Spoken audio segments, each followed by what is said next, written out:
وادی کشمیر میں بدھ کی صبح سے ہی بھاری برفباری جاری ہے، جس کی باعث معمولات زندگی درہم برہم ہو کے رہ گئی ہے۔ بھاری برفباری کی وجہ سے وادی کا ملک و بیرون دنیا کے ساتھ زمینی و فضائی رابطہ منقطع ہو گیا ہے۔ وہیں وادی کے دور دراز دیہاتوں کا صدر مقامات سے رابطہ منقطع ہے۔ اگرچہ انتظامیہ سڑکوں پر سے برف ہٹانے میں مصروف ہے، لیکن برفباری کی وجہ سے سڑکوں پر گاڑیوں کی آمد و رفت معطل رہی۔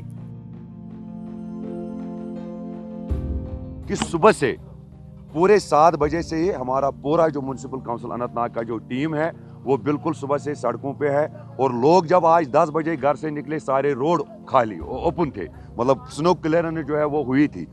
قومی شاہراہ کے مسلسل بند رہنے کی وجہ سے سینکڑوں مسافر و مال بردار گاڑیاں ٹریفک میں پھنسی ہوئی ہیں۔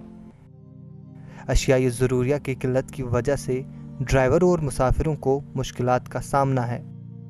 تو برف 2 دن سے لگ رہی ہے، غریب بیٹھے ہیں برف میں ہی، ہم کم سے کم 15 دن سے کھڑے ہیں یہاں۔